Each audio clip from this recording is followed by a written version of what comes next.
It's the How to Shoot Hybrid podcast discussing topics around photography, videography and running a business. My name's Jules and I'm here with my co-host, my new co-host, Kieran. And on this episode, we're basically having a chat about what Kieran does, where he's kind of got into doing photo and video from, and a bit of background and how he's ended up being the co-host on the podcast. So, hi Kieran, welcome mate. Hello Jules, thank you for having me. No problem. So, where's the intro music? I want like a really upbeat intro music, like welcome me, like like Rocky Balboa, like walks on or something. If you want, I'll do that. I think we might get a copyright strike if I put Rocky on. Mate, possibly. But I will. I should have known that, really, shouldn't I? But but I will put some music on afterwards in post. I'll find something appropriate for you. All right, yeah, pick something good. So, I've obviously recorded quite a few episodes of the podcast now, and rather than me witter on, I think the best thing for you to do is kind of introduce yourself.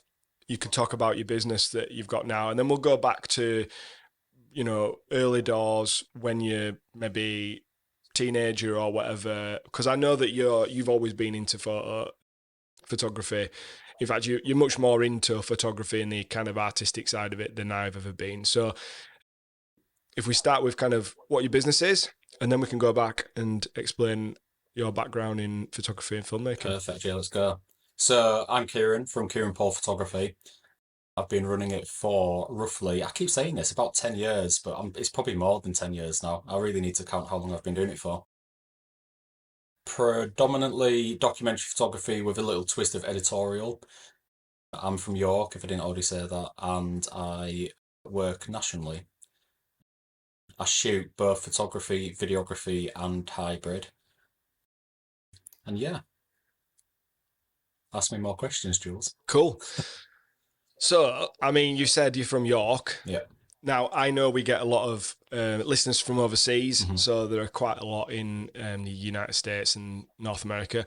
So, York, just kind of put that on the map for us, because I sometimes refer to different parts of the UK when I'm talking about things on the podcast, but I know that it's a bit of a different kettle of fish compared to somewhere like North America. Yeah. So whereabouts is York? York. Like I'm kind of in South Yorkshire, just in South Yorkshire. You're in North Yorkshire. Which part of York? Is it North Yorkshire? Yeah, North Yorkshire it's counted as. Yeah.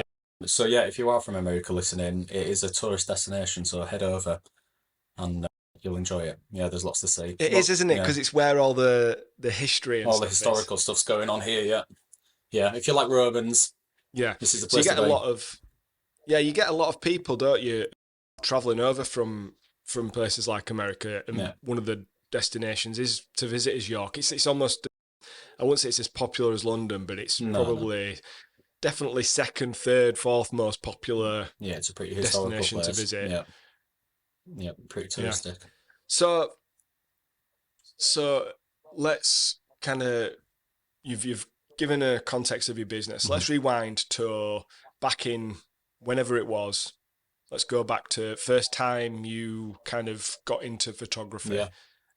It can be in any way, because if I was to give my backstory, which I'm not sure I've ever gone far back, but I've always been taking photos and things. I think my first recollection was, those, I don't know if you can remember these, but they were like really shit film cameras that were like. This is showing your age, Jules. You forget I'm younger than you, Jules. I don't. What's a film camera? I've no idea. I know. Come on, you know about film cameras, but I really shit film cameras way before like digital was even a thing. And when I was growing up, I had like a little a proper what you would class as a point and shoot these days, but point and shoot film camera that used to get your film developed at Boots. So that was kind of my thing of photography, but that was just me taking snaps of my mates and family and stuff like that. What was yours? I remember the first time I picked up a camera. Well, actually, I might have picked up one of them little point and click ones before, but we used to live in South Africa as kids. Our parents took us out there. Wow, I didn't even know that. Oh yeah, there you go. And my dad bought my sister a camera, 35mm I think it was, and I was really pissed off that she got it. So I used it the majority of the time, wouldn't give her it back. So we used to do safaris quite a bit. So my dream was to be David Attenborough's sidekick and go and photograph all of his adventures and whatnot. But instead, I'm photographing weddings. Yeah, so a bit of a change. But yeah, so that was the first time really I picked up a camera, and I just got hooked from that really.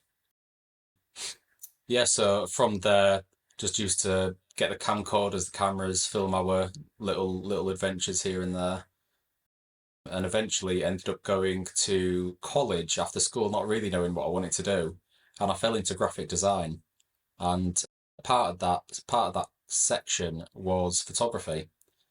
So we used to go into Right. we used to go into the dark rooms. So I do know a bit of the film side of it, Jules. Yeah, we used to go in dark rooms, fell in love with it even more there. And then from there went on to University at Teesside to do TV and film production.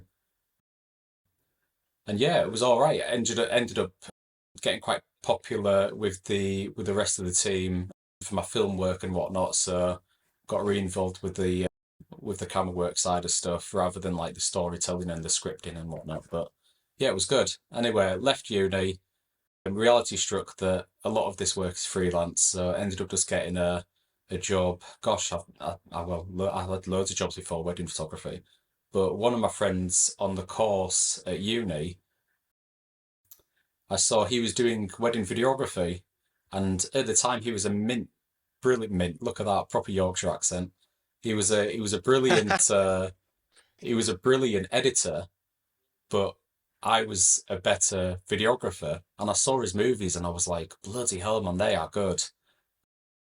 I thought I'm gonna get into it. I'll smash this.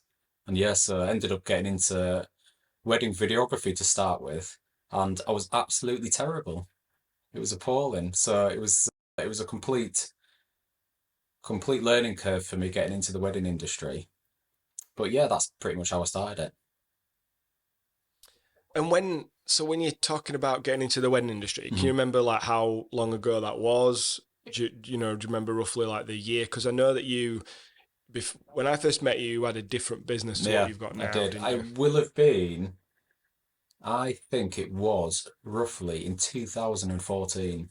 I think I started doing Right. wedding photography and Like you say, videography. so you said 10 About years, you 10 said around years. 10 years. So Yeah, yeah, yeah. 10 years you've been in the I industry. can't remember when me and you met each other. I know it was I know which venue it was. I just can't remember what year that was. I think it was 2017 Yeah, it because sounds about right. it was the year like Yeah, that was my I think that was my second ever paid job yeah, that I saw you at. yeah. So yeah, it will have been. So It I was a at couple of that years point before I'd then. done freebies, yeah. Yeah, it was a couple of years before I met you that I'd Right. been in. So yeah, about 10 years. 10 years ago. Bloody hell. Yeah. Am I allowed to swear on this Yeah. podcast? I know. Yes, yeah, we can do what we want, Okay, mate. cool. We just have We'll to just put a little E bleep on it it. out. Bleep it out. I've got terrible language. Yeah. Right. So when you got into it then, you've obviously mentioned about this friend that you went to uni with that was getting into wedding Yeah. videography, and then you kind of did other jobs, and then you kind of didn't go straight into it because you realized a lot of it was freelance. Yeah. So I'm guessing when you say that you went just like I did. I had like a proper job, so you went and got a job where you were getting paid a salary Yeah. and Yeah. working for somebody else. Yeah. Yeah. So it's go on. Were you working for somebody else and started the the kind of business on the side of that? Yes, I was working for someone else, and then one of my colleagues was into photography, so I said, "Oh, why don't we do weddings as a bit of a side earner?" And he was up for it, so we went on Classical Gumtree, got our first few weddings from there. Definitely weren't portfolio builders, but the experience we got from them was it was great. Yeah, and then we just went from there really. And then like the business, do you feel like that? Because I remember you doing photo and video, Hmm. so it was interesting for me because when I first started out, I actually got that gig because I think you were whittling it down because your mate was kind of going off to do something Yeah, that's else, right. Yeah. and I think I got that gig because you didn't want to do the video side of it anymore. So you were doing the So photo you were the and you were dregs, I think you were Jules. supposed to be doing the video. You were the I was dregs, the dregs. right? I mean, it worked out for me. I tell you what, Um, honestly, but that's when I remember that day, and I remember like you talking, just saying like you're a newbie and stuff, and like you do see a lot of people coming and going, don't you? So I was like really intrigued, like because we had a good chat, didn't we? I was really intrigued to see like the footage that you'd got from the day, because like it didn't really look Mm. like you were doing much. But then when you produced that video, I was like, I didn't know bloody. what we're doing. That's Well, I why. tell you what though, that video was awesome for your second video. Like it blew my mind. I was like, shit, he's really good. I was honestly, yeah, it was good. Do you know that is a topic in itself because I don't look back on that video and think it was terrible, but I don't look for where I was in the stage of kind of learning this and starting my business, but I don't I look back on it and I actually feel like the first few years I was way more creative than I am now, Yeah, and so that's a topic that I think yeah, yeah. No, I we should agree. talk Yeah, about at some point in the future because I just felt like the naiveness and the kind of just trying stuff yeah, and not being afraid to not being too in my head about it. yeah, I think that was amazing, and I feel like over time I got too safe and yeah. too like a bit too strategic Hmm. about what I was doing. Yeah, I So agree. yeah, sort of we met each other then, and you saw the video that I'd done for that. I got that job basically because you were just going to focus on photo, Yeah. and what happened, I think, in that in the 6 months after that was that your mate left the business that you had Hmm. together and you started like kind of a different you started under a different name, didn't you, the Yeah, one that you've got today, yeah, and you were just doing photo, I think, at that point, yeah. weren't you? Just, This is just back in yeah. 2017ish. Cut it out to photo. I mean, like back then, like video was a thing, but it wasn't as popular. So for me to make it a full-time business, it just made sense to to predominantly just shoot photography. So that was kind of like the logic behind that. But yeah, I ended up a couple of years down the. Go on, sorry. No, I was just going to say at that point you still had your job as well, didn't you? I did have my job at that point. Yeah, I mean, like it was slowly whittling down. So I think at that point I probably could have gone full time. But it was the leap of faith that a lot of people need to take, isn't it? It was that nervous moment of leaving your job and getting out there. But I mean, luckily, I was made redundant, so it pretty much made my choice for me, really. But yeah, it was a bit of a change. But yeah, then a couple of years later, I think I've been shooting weddings for about 4 years full time. Decided to get back into the videography side of things as well. So I was shooting videos, solely videos, not photography. And then I think probably a year or two after that, I was getting a bit of an itch thinking like I can shoot both photography and hybrid together. Yeah. So yeah, just I mean I think probably the same as you really. The first couple of couples that were upcoming on in my diary, I just offered them it at a really cheap price. Just offered them like a short highlight video just to see what I needed to do and how I could do it. And I think a lot of people. I mean, I talk to a lot of people that are asking or they're wanting to find out about hybrid photography. And maybe I'm not sure if we're going into too deep a discussion here, but finding out about hybrid photography and they're like saying, "How do you do it?" Like it must be so stressful and whatnot. But it's not. It's actually. I mean, you'll probably agree. It's pretty straightforward stuff. And I think a lot of people just need to jump into it and do it to see to see how easy it actually is these days. I'm whittling on a little bit here, aren't I?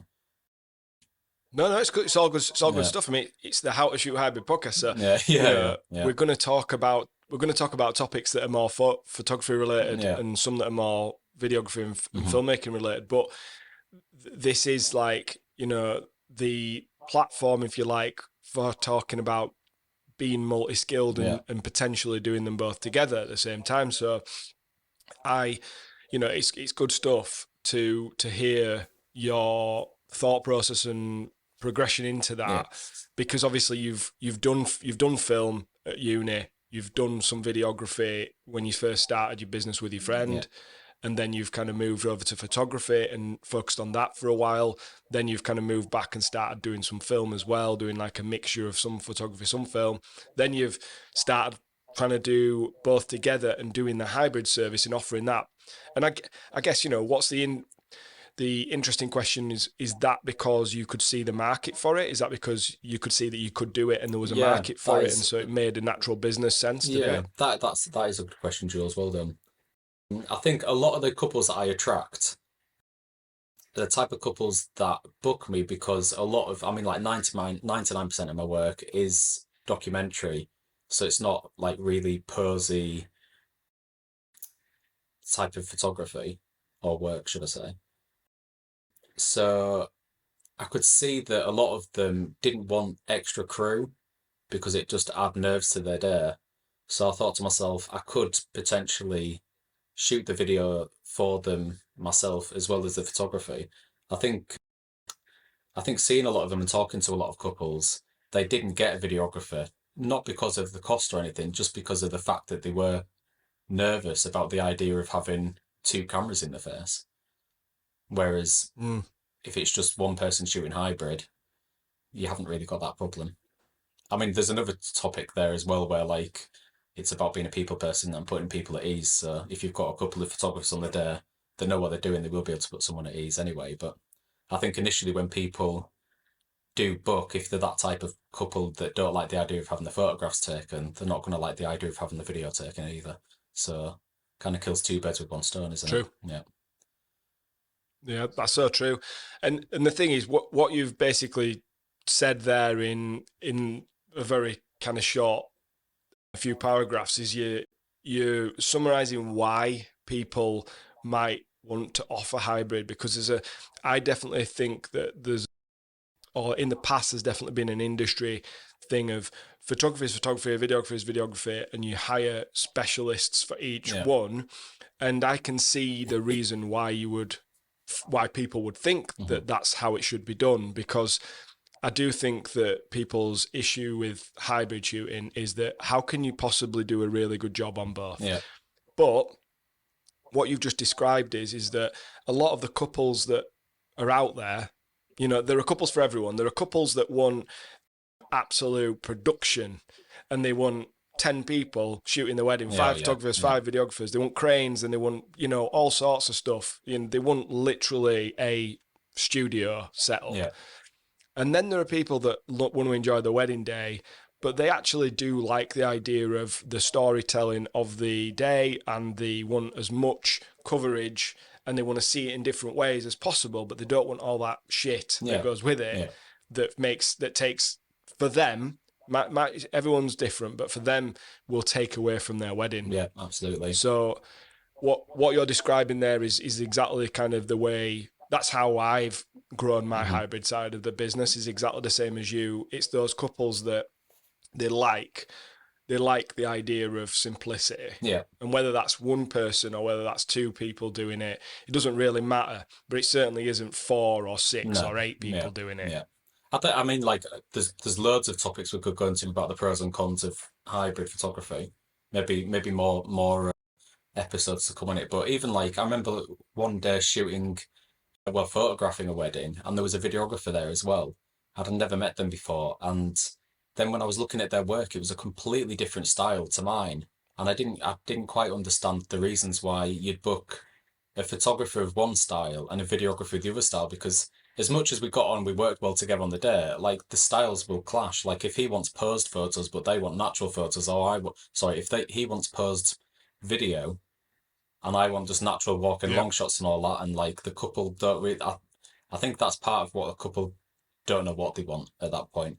But looking at the results of his video compared to my work, it was like 2 completely different styles. So in my head again, I think I went through a lot of pros and cons about like shooting hybrid when I was thinking about doing it. But in my head, the idea of having the same style video as the same style photos would merge really well for someone, especially when delivering the gallery. It's not gonna look out of place at all.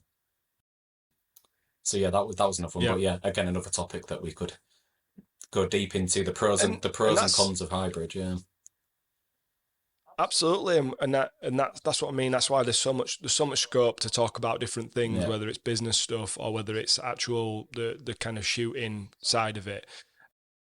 Now, what you've just said there is a really good reason why I think that we will be good co-hosts on this, because we don't have this. I wouldn't say we have the same style. We might have a similar approach, but in the terms of the aesthetics of our work, we don't necessarily have the same style.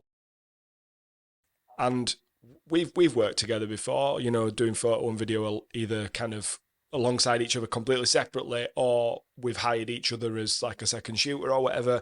And however you look at that, we can make that work as working with each other as second shooters, but also, my style is different to your style. So there will be couples that hire you and there'll be couples that hire me for different reasons. Yeah, absolutely. And you're right. You don't always get to work with the someone who complements your style necessarily. And sometimes that doesn't matter.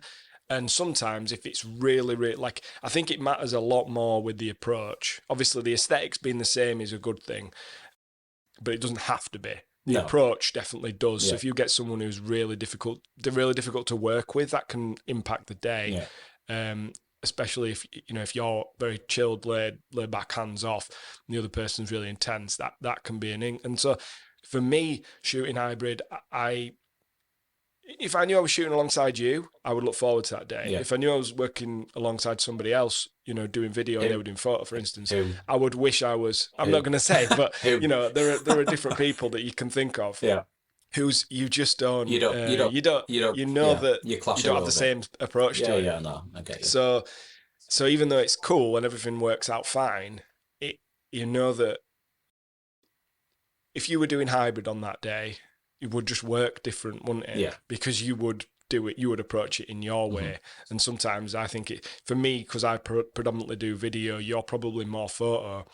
For me, I get stressed out for the couple sometimes when I see how the photographer is leading things. Okay, yeah. And I'm thinking this couple don't seem like the kind of people who wanted that on their wedding day. Yeah. But they've got it. You know what I mean? And I don't think they knew what they were hiring at the time. No, I agree. I mean, and why would they hire me if they were going to hire this person? Yeah. It's partly down to educating the couple as well, I suppose. Yeah, and when you're doing video, you don't really get a chance to do that because they've probably hired the photographer way before. Yeah, absolutely. But yeah, so that's why I think that me and you would be good at co-hosting, because I think that we'll potentially have different experiences and different opinions on things at the same time as both having the experience of doing both photo and video separately, but also the kind of hybrid side of it. Yeah, agreed. Absolutely agreed. And obviously you've come from being educated in it. You've done it at uni. I've also done that at uni, and although later in life, and I think that you've got a shared experience there with the fact that because a lot of people don't necessarily go to university or college and study this stuff. Yeah. They kind of have an interest in photography or filmmaking and they end up in it, and then they kind of need to make some money from it, and then they somehow end up in weddings. But, in a way, me and you have both kind of one way or another chosen this path. Yeah. So I don't know. I wouldn't share a lot of experiences, but also I wouldn't say I chose to. I wouldn't say I chose to be a wedding photographer. I kind of fell into it, but I mean, when you were growing up, did you think I'm going to be a wedding photographer? Oh, certainly not. Certainly not. But when I was looking for a career change, like when I met you, I was literally at a point where I was still technically getting paid by my old job, but I knew I was going to leave, and I was basically thinking, I'm going to try and make myself become a wedding videographer. So how did you go from the career that you were in to thinking wedding photography or videography that you've never done before, or did you do it for like a friend or family member, or? No, mate. I literally decided. I think I'd been going to weddings. I'd liked photo and video, as in I'd got a camera and I was taking photos and stuff for my kids, and I'd always been taking video of my mates and my family. I used to take a massive Hi8 camcorder tape recorder effort on holidays with my mates and record lads' holidays and stuff. And I've been doing that my whole life with one, obviously we had shitty film cameras and stuff. Yeah. And I've been doing this my whole life, like just for fun, just for me. It's always been an interest, but never as like a profession, never as something I actually really cared about in a artistic way. Yeah. And I knew nothing. I knew nothing from a art and photography perspective. I knew nothing from a technical perspective, and I knew nothing in terms of like having a business or anything. And I just decided, I've been to loads of weddings. What's a job I could do that would be quite nice and would involve some of those things I'm interested in? And then I just started doing, I literally bought some equipment, watched loads of YouTube tutorials, and Gotta love YouTube. My brother was going to do it with me. Yeah, my brother was going to do it with me. He'd been to uni to do film. Oh, right. Didn't know that.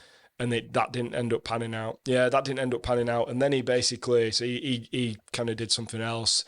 I'd already bought all this equipment, and I was like, I'm just going to do it. And I got a free gig with somebody I didn't know, but it was a sister of a friend of a friend. Yeah. And that is literally what happened. And then when you saw me, like I say, I think that was my second paid job I'd done. I'd probably shot 2 or 3 weddings at that point. Yeah. And I was just making it up as I went along. As we all do. So yeah. I literally did decide I was going to try and become a wedding videographer, and then that kind of Did you ever into photography. Do like second shooting or anything before you did it then, or you just jumped straight in? So we didn't either when we first started out. I mean, like a lot of people do, and it's a good way to start, isn't it? It's getting the second shooting jobs, but we just got an absolute ton of I don't know what the word is to use here. Ton of weddings from Gumtree is what I'll say, which were an experience. Which weren't a very good price, I imagine. In themselves. There was no price, Jules. There were. No, it was a good experience though. But yeah, that's cool. I don't think there's many photographers out there that initially think, right, I'm going to start wedding photography or wedding videography. I think they kind of fall into it by like someone knows that they've got a camera or something, like, oh, can you photograph or shoot our wedding for us? And they do it from that, and off the back of that, I think they realise that actually it's something they want to start doing, isn't it? I think that's, in most cases, that's the story for a lot of people.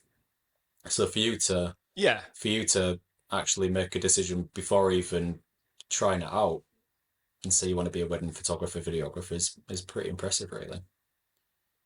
It was a weird decision, but looking back on it, it made sense at the time. Yeah. Looking back on it, does it make sense now? But it does and it doesn't really. Sometimes I am still trying to work out if this is actually what I'm supposed to be doing. Yeah. But I'm doing okay, and it pays the bills. So absolutely, yeah. And I do enjoy it. So, for now, that makes a lot of sense. Yeah. But we're going to start wrapping it up. But essentially, before we end the podcast, I think we need to just discuss like where things are going to go from here, because obviously I've covered loads and loads of things on my own or with Lindsay when I've done podcasts in the past, but I think whatever your thoughts are, but I think that from here we're going to carry it on in the same way, but it will just be more, I think we can have a lot more robust conversations about things, because we've done different things, haven't we? Whereas definitely. Before, when I was speaking with Lindsay, we've kind of come at it from the same angle of like, we've both run the business and it's been our business the way we've been doing it. Yeah. So we had the same experience, whereas we're going to have had different experiences, and I think that's what's going to be really interesting, to get different points of view and different experiences on it. Yeah, bounce off each other. Yeah, definitely. Yeah, and hopefully we'll get some guests on. There are kind of lots of people that we've met and made contacts with, and people that we admire their work, or we kind of are really interested in their business or whatever. So we're going to be kind of reaching out to them over the coming weeks to try and get some interviews and discussions with them lined up, and then we'll be doing different topics between ourselves. But for anybody listening who's listened before, you can just basically expect a very similar thing, but I think it'll be even more interesting because we're going to have that constant rather than having to wait for an interview necessarily. We'll be able to talk about certain topics that are going to be of real use and interest to people, and there'll be a lot for them to take away, but we'll be able to come at it from different experiences and angles. Get looking for that intro music, Jules. Right, so there's going to be a bit of a different format to the podcast going forward when we've kind of properly got into it. We just wanted to record this intro podcast.